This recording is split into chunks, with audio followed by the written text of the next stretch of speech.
প্রিয় বন্ধুরা, তোমাদের সকলকে স্বাগত জানাই অপূর্ব মানে home tutor class HS YouTube চ্যানেলে।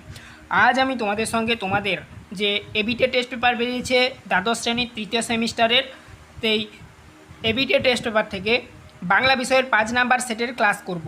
তো তোমরা দেখতে পাচ্ছ তোমাদের বাংলা বিষয়ের আমি পিডিএফ করে দিয়েছি। তোমরা যদি পিডিএফটা কিনতে চাও খুবই অল্প দাম রাখা হয়েছে। পিডিএফের মধ্যে সমস্ত বাংলা বিষয়ের সেটগুলো সাজিয়ে তৈরি করা রয়েছে। তুমি সায়েন্স, কমার্স, আর্টস যেই স্ট্রিমই পড়ো না কেন তোমরা আমাদের কাছ থেকে সমস্ত স্ট্রিমের পিডিএফ পাবে। এছাড়া রায়মার্টিনেরও আমাদের ক্লাস বেরোচ্ছে, সেই ক্লাসগুলো দেখো, সেগুলোরও পিডিএফ কিনতে পারবে। আর প্রিভিয়াস ইয়ারের এবিটিএ বা রায়মার্টিনের যদি নোটস কিনতে চাও বা সাজেশান নোটস যদি কিনতে চাও অবশ্যই কিনতে পারবে। খুবই অল্প অল্প দাম রাখা হয়েছে, তোমরা তোমাদের পকেট মানি থেকে কিনতে পারবে। তো অবশ্যই নেওয়ার জন্য হোয়াটসঅ্যাপে যোগাযোগ করো। হোয়াটসঅ্যাপ নাম্বার এই ভিডিওর ডেসক্রিপশানে দেওয়া রয়েছে। এছাড়া ফেসবুক পেজ থেকে যারা দেখছো ফেসবুক পেজটাকে ফলো করে নাও। ইউটিউবে এসে অপূর্ব মানে হোম টিউটর ক্লাস এইচএস এই নামে সার্চ করলে চলে আসবে চ্যানেলটা। সাবস্ক্রাইব করে নেবে, বেল আইকন অপশানে সেভ রাখবে। আর ইউটিউব থেকে যারা দেখছো এই ভিডিওর ডেসক্রিপশানে ফেসবুক পেজের লিঙ্ক দেওয়া রয়েছে, অবশ্যই ফেসবুক পেজটাকে ফলো করে নেবে। চলো শুরু করছি আজকের ক্লাস। আজকের আমরা তোমাদের সঙ্গে 5 নাম্বার সেটটা অর্থাৎ পেজ নাম্বার 60 নিয়ে আলোচনা করব। চলো, টোটাল তোমাদের 19টা সেট রয়েছে বলে রাখি। তো দেখো, এখানে প্রথমে বলা রয়েছে সঠিক উত্তরটি নির্বাচন করো। একের প্রশ্ন, যশোহর থেকে কোন নদী পেরিয়ে জয়রাম এসেছিল? পদ্মা। অপশান সি করবে উত্তরটা। 2 দাগের প্রশ্ন দেখো, বলা রয়েছে পেয়ালা মুঝে ভোর দে, কথাটি বলেছেন উত্তর করবে মুক্তার মশাই। 3 দাগে বলা রয়েছে কল্যাণী হলো জয়রাম মুক্তারের জ্যেষ্ঠা পুত্রী। তারপর দেখো নেক্সট বলা রয়েছে জয়রাম বাবুর চোখ দিয়ে উজিলে ওঠে, উত্তর করবে হৃদয়ের কোমলতা, অর্থাৎ অপশান বি করবে 4 দাগের প্রশ্ন উত্তর। 5 দাগে বলা রয়েছে যাত্রা দিন মুখোপাধ্যায়ের গাত্রোত্থান করিলেন, উত্তর করবে প্রত্যুষে, অপশান এ করবে। তারপরে দেখো নেক্সট বলা রয়েছে 6 দাগে একটা অপার সমুদ্র দাঁড়িয়ে গেছে কাদের মধ্যে, উত্তর করবে বিধান ও সাধারণের মধ্যে। তারপর দেখো মানে 6-এর উত্তর বি করবে। 7 দাগে বলা রয়েছে বেলুড় মঠ প্রতিষ্ঠিত হয় 1899 খ্রিস্টাব্দে, ডি করবে উত্তরটা। 8 দাগের প্রশ্নটা দেখো, দুটো চলিত কথায় যে ভাব রাশি আসবে কত চাঁদি বিশ্লেষণেও তা নাই, উত্তর করবে অপশান এ 2000। তারপরে দেখো নেক্সট পরবর্তী পেজ 61 নম্বর পেজ, ধর্ম কবিতাটি কোন কাব্যগ্রন্থের অন্তর্গত? অন্ধকারের লেখাগুচ্ছ। 2-4 কথা কাব্যটি লিখেছেন শ্রীজাত। 11তে বলা রয়েছে ধর্ম কবিতায় কতজন মহান ব্যক্তির নাম আছে? 6 জন। 12 দাগে বলা হচ্ছে এই জাদু অস্ত্র মরুপথে সেই হয়, উট, উত্তরটা করবে এ 12। 13 দাগে বলা রয়েছে দেখো স্থানিত ইস্পাত খণ্ড অভঙ্গুর নাম ভালোবাসা, বি করবে উত্তরটা। 14 দাগে দেখো বলা রয়েছে নিশ্চিত পৌঁছব সেই তৃষ্ণাহর খজ্জুরের দ্বীপে, বি করবে উত্তরটা। 15 দাগে বলা রয়েছে দেখো নিম গাছ মানে নিম গাছে ডেকে ওঠা কোন পাখিকে দুর্পাত বেচাম্মা বলা হয়েছে বা বলা হয়েছিল? কাকে, উত্তর অপশান ডি করবে 15। 16 দাগে পোডরাজ গল্পটি অনুবাদ করেন সুনন্দন চক্রবর্তী। 17 দাগে পাবলো নেরুদা আন্তর্জাতিক শান্তি পুরস্কার পান, উত্তর করবে 1950 সালে। 18 দাগে ভাষাবিজ্ঞানের আলোচনার পদ্ধতি, উত্তর করবে আরোহমূলক, অপশান এ করবে উত্তরটা। 19 দাগে উচ্চারণ প্রকৃতি অনুযায়ী হ্রস্বই দীর্ঘই হলো তালব্য ধ্বনি। যখন তোমরা উচ্চারণ করবে দেখবে তালু ছুঁয়ে মানে জিহাটা তোমাদের তালুতে ঠেকছে, এই জন্য এটাকে তালব্য ধ্বনি বলা হয়। তারপরে দেখো নেক্সট আর একটা কথা বলে দিই যে তালব্য এই শব্দটির মধ্যেও কিন্তু যখন তুমি উচ্চারণ করবে দেখবে জিহাটা তোমার তালুতে ঠেকছে, তো তালব্য ধ্বনি হবে হ্রস্বই দীর্ঘই। তারপর দেখো নেক্সট বলা রয়েছে যে 20 দাগে যে বাংলা ভাষার অর্ধস্বরের সংখ্যা 4টি, উত্তর অপশান সি করবে। খণ্ডধ্বনির অপর নাম বিভাজ্য ধ্বনি, উত্তরটা করবে অপশান এ 21-এর। 20 পর 21 বলে দিলাম। তারপরে 22-এ চলে যাচ্ছি, কোন ধ্বনি অর্থের পার্থক্য করতে পারে না?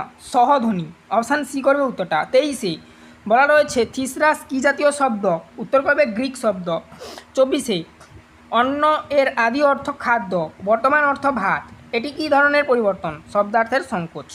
তারপরে দেখো 25-এ দাগে সাধারণ ভাষার ভিতরে অর্থের অস্পষ্টতার সমস্যা দূর করা সম্ভব, উত্তর করবে শব্দার্থ তত্ত্বের আলোচনায়, অপশান এ করবে উত্তরটি। 25-এ 62 নম্বর পেজে চলে এসো। এখানে তার আগে 61 নম্বর পেজে শেষে দেখো একটা প্রশ্ন দেওয়া রয়েছে জল, পানি, রবি, নীর এটি কিসের দৃষ্টান্ত? সমার্থকতা। 27 দাগে টপ্পাকে বাংলায় জনপ্রিয় করে তোলেন নিধু বাবু, অপশান এ করবে উত্তরটা। 28 দাগে সর্বপ্রথম বাংলা মুদ্রা অক্ষর খোদাই করেন পঞ্চানন কর্মকার। 29 দাগে সত্যেন্দ্রনাথ বসু বাংলায় বিজ্ঞান জনপ্রিয় করার লক্ষ্যে যে পত্রিকাটি প্রকাশ করে জ্ঞান ও বিজ্ঞান। গব্বর গুহ কোন খেলার সঙ্গে যুক্ত ছিলেন? কুস্তি। শূন্যস্থান পূরণের জন্য বিকল্পটি বেছে নিয়ে লেখো। পয়লা বৈশাখ ড্যাশ মস করিয়া আদরিণী ঘরে ফিরিয়া আসিল সন্ধ্যাবেলা। উত্তরটা করবে সি, শূন্যস্থানে সন্ধ্যাবেলা করবে। গহনা পরা মেয়ে মাত্রই ড্যাশ বলে বোধ হবে। দেবী, উত্তর করবে শূন্যস্থানে। রক্তে আমি ড্যাশ রাজপুত্র, শূন্যস্থানে করবে আর উত্তর সি করবে 33-এর। ক্রম অনুযায়ী বাক্যের পুনর্বিন্যাস করতে বলেছে, অর্থাৎ সাজিয়ে লিখতে হবে। 34-এর আগে বলা হচ্ছে কন্যার পিতা এ সম্বন্ধে নির্লিপ্ত। 2-এ বলা হচ্ছে জ্যেষ্ঠ পৌত্রী দ্বাদশ বর্ষে পদার্পণ করিয়াছে। 3-এ বলা রয়েছে 2500 টাকা হইলেই বিবাহটি হয়। 4-এ বলা রয়েছে অবশেষে এক স্থানে বিবাহ স্থির হইল। সঠিক ঘটনাক্রম সাজাও। বি হবে উত্তর, অর্থাৎ 34-এর আর কি। প্রথমে 2, তারপরে 1, তারপরে 4, তারপরে 3। সত্য ও মিথ্যা নির্ণয় করো। আমাদের দেশে প্রাচীনকালে সমস্ত বিদ্যার চলত সংস্কৃত। 2-এ বলা রয়েছে বুদ্ধ থেকে চৈতন্য সাধারণের ভাষায় শিক্ষা দিয়েছে। 3-এ বলা হয়েছে স্বাভাবিক ভাষার বদলে প্রাবন্ধিক বিকল্প ভাষা ব্যবহারের কথা বলেছেন। 4-এ বলা রয়েছে ভাবকে করতে হবে যেমন সাপ ইস্পাত। এখানে উত্তরটা হবে ডি। 1-এটা সত্য, 2-এটা সত্য, 3-এটা মিথ্যা, 4-এটা মিথ্যা। সেদিক দিয়ে ডি করবে উত্তরটা 25-এর। এবারে 36 দাগে বলা রয়েছে সেম জিনিস, দেখো সেম টাইপের প্রশ্ন। 1-এ বলা হয়েছে দামার বাড়ির আবহাওয়া ভারী। 2-এ বলা রয়েছে দেখো লোকেরা 2 হাঁটুর মাঝে মাথা রেখে বসে। 3-এ বলা রয়েছে দামার বউয়ের চোখে জল ভরা। 3-এ আর কি বলা রয়েছে। 4-এ বলা রয়েছে প্রতি মুহূর্তে কেউ না কেউ এসে দৌড়ে দাঁড়াচ্ছে। বি হবে উত্তর 36 দাগের প্রশ্নের। 1-এটা সত্য, 2-এটা মিথ্যা, 3-এটা সত্য, 4-টা মিথ্যা।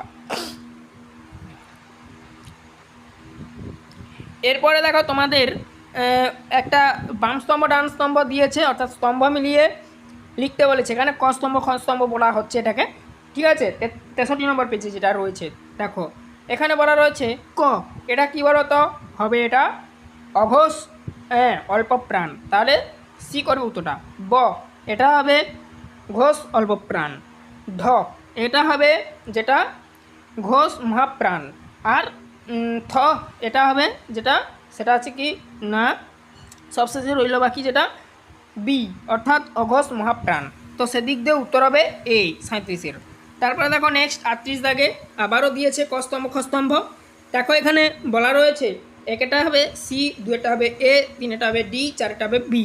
টপ্পা, এটা করবে সার্থক জনম আমার। তারপরে দেখো নেক্সট লোকসংগীতা, এটা করবে গ্রাম ছাড়া ওই রাঙামাটি। তারপরে দেখো আধ্যাত্মিক সঙ্গীত, এটা করবে অন্তর মম বিকশিত করো। দেশত্ববোধক, এটা করবে তোমরা যেটা বি, অর্থাৎ আমার সোনার বাংলা। তারপর দেখো বিবৃতি ও কারণ, এর মধ্যে সঠিক সম্পর্ক নিরূপণ করো। দ্বিতীয় অংশটির কারণ আর প্রথম অংশটি বিবৃতি। নির্দেশনা অনুযায়ী সঠিক উত্তরটি সন্ধান করতে হবে। বিবৃতি এ বলা রয়েছে কষ্টের সৃষ্টি ও উঠে দাঁড়াবো। কারণ হিসাবে দেখানো হয়েছে ব্যাপারটা দেখব ও প্রতিবাদ করব। উত্তর বি করবে, ঠিক আছে। এই প্রশ্নটার 39-এর এ হবে ঠিক, বি হবে ঠিক, ঠিক আছে। তারপরে দেখো নেক্সট, এখানে কিন্তু একটু টাইপিং মিস্টেক রয়েছে, এটা বির জায়গায় আর হবে, ঠিক আছে।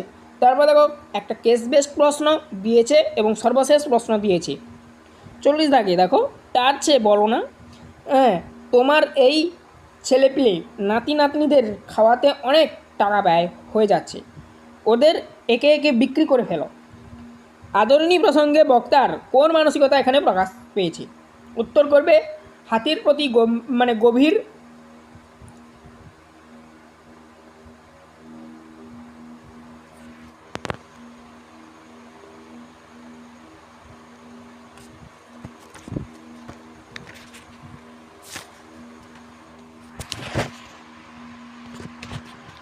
আচ্ছা, উত্তরটা করবে অপশান সি, হাতির প্রতি গভীর বাৎসল্য। 64 নম্বর পেজে তোমরা এটা পেয়ে যাবে। তো এই ছিল তোমাদের এই সেটের সমস্ত প্রশ্ন, তার উত্তর। পরের দিন ক্লাসে আমি তোমাদের 6 নম্বর যে সেটটা রয়েছে সেই নিয়ে আলোচনা করে দেবো। চ্যানেলে নতুন থাকলে সাবস্ক্রাইব করো, বেল আইকন অপশানে সেভ রাখো, পিডিএফ নোটের জন্য হোয়াটসঅ্যাপে যোগাযোগ করো, ফেসবুক পেজ থেকে যারা দেখছো পেজটাকে ফলো করে নাও।